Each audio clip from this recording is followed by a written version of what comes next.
Hello and welcome. Our focus today is to understand how the Labor Cockpit in PMI can help you as a department head manage and optimize resource hours and reduce labor costs. As a department manager, you are responsible for steering your department and making sure you put the resources where needed. The Labor Cockpit acts as a support by providing you with daily activity levels, showing how busy you can expect to be each day. You can also set monthly productivity targets, and by using this target together with the activity level predicted, PMI will suggest how many hours your department will need to schedule to meet your monthly goal. You can also track how much money your department spends and how much you can contribute to the bottom line at your property. Access your Labor Cockpit via the side menu here or from the landing page. All other features on the landing page here are explained in our introduction video tutorial. A little bit about the cockpits for this property. The green plus sign shows that the cockpit has been updated today and is using fewer hours than forecasted month to date. If I hover over it, I'm able to see exactly how many. And the department that saves the most hours month to date will always be highlighted, as in this example here. The red minus sign, the cockpit has been updated today, however more hours have been used than forecasted month to date. And if I hover over it, the same, I'm able to see by exactly how many hours. A yellow question mark, the cockpit has not been updated for today. Deadlines can vary from property to property and hotel chain. Of course, best practice recommends that all cockpits are updated by 10 a.m. each morning.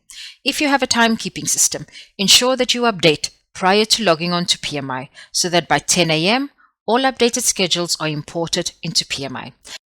And if you are working with a manual schedule here in PMI, ensure that the numbers are verified.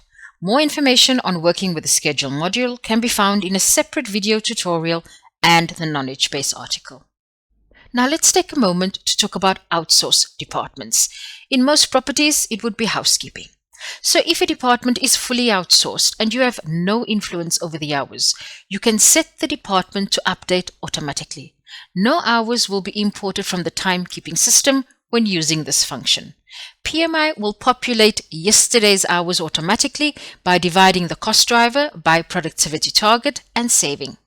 The horizon will be set to 0 days, so you can only see smart hours for the future. There is no option to make any manual changes to the cockpit or the hours though. Contact support at D2O to activate this functionality. So let us look at a specific department, and for the purposes of this exercise, I will be the front office manager at this property. So as a department head, I would do the following. This is the month that I am looking at, so that is all good and well. Then I review the figures from yesterday, and that I can actually do by just hovering over the bar over here. I create a breakdown of exactly what is in the system. And then on the right hand side, I am able to click on the day here and see the hours from my timekeeping system, as you see here, and that is correct. And I'm able to save. A quick look at the tools function and settings. Access is of course dependent on your user rights. The weather feature is activated. This is especially useful for properties with outdoor restaurants, bars, pubs, a swimming pool, and even properties which is near the airport. And it's always 10 days into the future. Dates that are written in the color purple means a national holiday. This is country specific and does not include Christmas Day and New Year's Day. In the setup of the property, we chose minimum and maximum hours. This basically means that for each day, Monday to Sunday, we have a specific set of hours set up, so it doesn't go above or below it. Best practice recommends this function is used for operational departments, such as front office, and should only be used if needed, for example in low season where PMI might suggest too few hours compared to what my minimum staffing requirement is. And here you can see the minimum is set for just over 1,300 hours, which means that we can never go below these hours for a month. Let's have a look at the settings here in the tools function. So these settings were done when we did the startup with PMI. We activated the minimum max hours per day. We enabled our TKS system and using future hours. Ignore scheduled historical hours are not checked off, and this means that we can put in the schedule manually and it automatically goes into history in the cockpit. The schedule horizon days, that is on 63 days, and that is basically how many days of my schedule PMI will import. So that basically means that PMI is importing my schedules up to the 20th of November, and everything after that is the smart forecast that is being presented here in the blue bars on the graph. The other checked boxes are based on our property setup, and more information on these settings can be found in the knowledge base article in the startup of a property. There are two view options, productivity and hours. Here we can see a daily breakdown of hours from the actual schedule that is imported into PMI. Various indicators on this chart, for example, room nights, smart forecast, productive hours, and so on. Click a legend to activate it on the graph. Everything to the left of the black dotted vertical line are your historical hours and what the smart forecast was. To the right is all the hours from the current schedule. And here I can check if yesterday's figures are correct. If I have good alignment, great. However, let's take a closer look. Here I can see there was one staff member, a receptionist, that was sick, and the smart forecast suggested much more hours than I actually used compared to what my check-in and check-out was. So here I definitely need to follow up and see if everything went okay, and especially with the guests at check-in. So what can I learn from the past 17, 18 days of the month? Were there days where we were overstaffed or understaffed? How was the service affected by the different staffing levels versus activity levels? Did it impact the guest experience at all? What are the reviews on the various social platforms telling me? Or did I get some feedback from the team yesterday? For the past days, it's too late to adjust these now. However, is there anything we can do to improve the results going forward? I could relook at the schedule and see if hours can be adjusted according to activity. Perhaps we could focus on upselling for the rest of the month. For example, at check-in, the receptionist could focus on selling breakfast to those guests with breakfast excluded packages. Is the bar or restaurant open this week?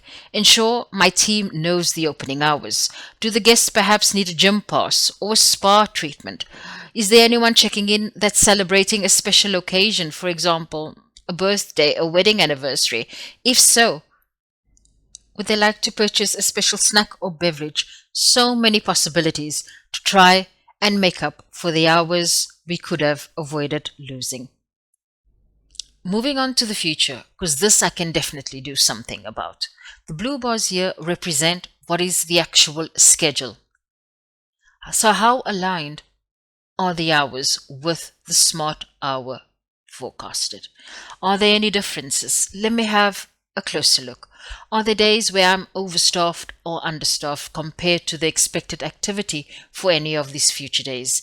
Is it possible to move around the hours, ensuring that I'm able to meet the correct staffing levels when needed? Based on the data here, I can clearly take a look at the schedules and make the adjustments so that everything is more aligned. There are various salary codes depending on the setup at your property. Here's an example from a day that has passed, so I'm able to see the breakdown of how many hours were used for that specific day and the codes. Moving down further on the left here, you can follow the accumulated hours month to date or include the hours scheduled by month end. Choosing your local currency allows you to follow the accumulated labor cost per hour, which is calculated based on your reported total labor cost. Two more view options here. Total productivity. This includes productive and non-productive hours. Your non-productive hours are hours that are paid for by the property, but it was not part of your regular workday. So it could include PMI training, short and long-term sick leave, mandatory fire drill and evacuation training, and so on. The other, operational productivity, is the productive worked hours. On the right-hand side of the screen, you have the data table with all the relevant information for the month you are focusing on. Here you have the month-end forecasted hours. These are the hours you need to serve the forecasted cost driver. And the cost driver here is room nights. A kitchen cockpit may have total food revenue as a cost driver. Housekeeping can have room nights previous day. Breakfast can have covers or guests same day, and so on. So how to calculate the productivity target?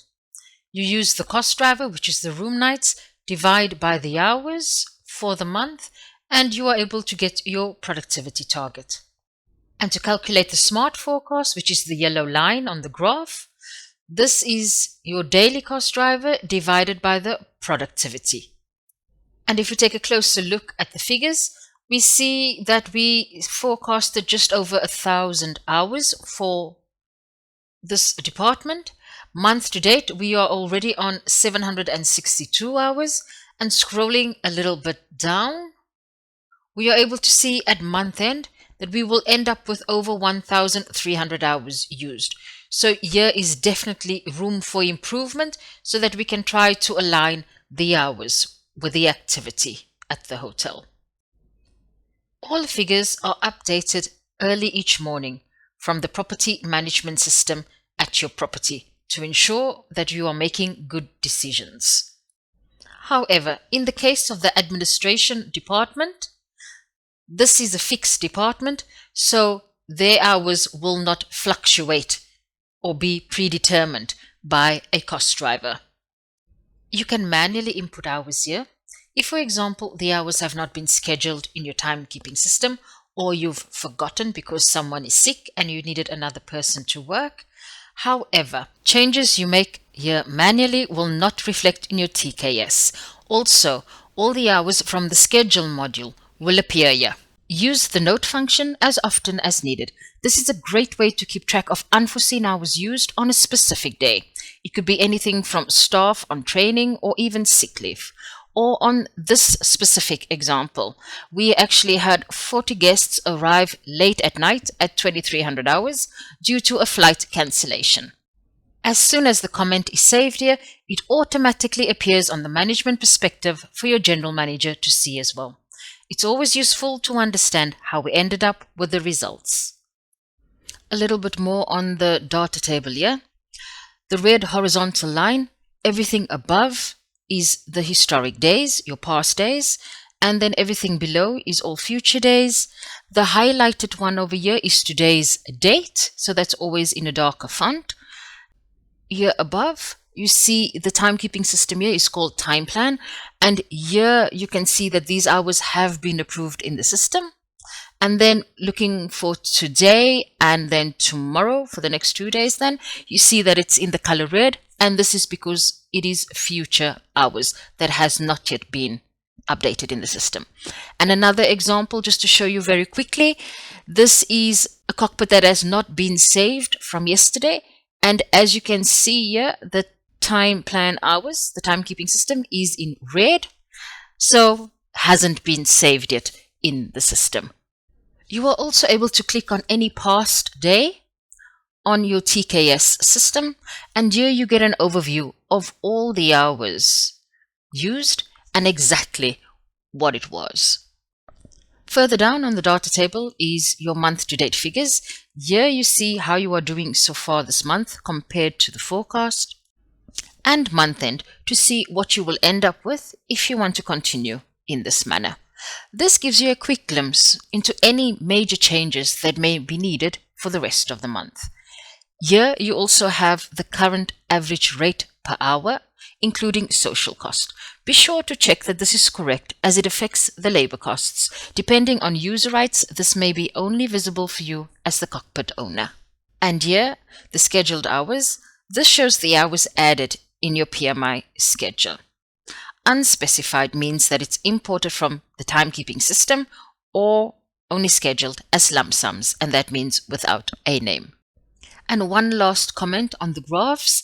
Here's an example of shifts that are missing for the day. So let's do a quick recap of the cockpit. Enter the cockpit from the side menu or directly from the landing page. What color is the left corner of the cockpit? Has it been updated? Look at the current month. Look at yesterday's hours. Make sure it shows the correct hours or if it needs to be adjusted. Add comments to explain extraordinary happenings. Click on the notepad for Pacific Day to add comments. Open the plus sign on a specific day to adjust hours. Are there hours missing from the timekeeping system that you need to manually add or correct in PMI? And if you don't yet have a TKS system installed, you will need to add the historical hours manually by clicking on the plus sign and entering the hours. Schedule hours. Remember to also look at the future scheduled hours for the month. If you are not importing the schedule hours from your TKS, in this module, you will add the schedule daily hours under the TKS excluded row. So let's go over my checkpoints. Check yesterday's hours and add comments. Check the status of the actual productivity and hours month to date and status for the rest of the month. Confirm that if you are behind your month-end target, you will investigate the live forecast and schedule and try to align the staffing according to activity level. Then control month's schedule against PMI's forecast of hours. How does the staffing look for the rest of the month? Are you aligned with expected activity level? Can you adjust to meet the target? Look at your historical hours. How did you staff compared to the SMART forecast? Click on month end to see expected result for the month. Compare the total hours for the month. Can you do any adjustments here to meet the expected forecast? And last but not least, are you reaching your productivity goal?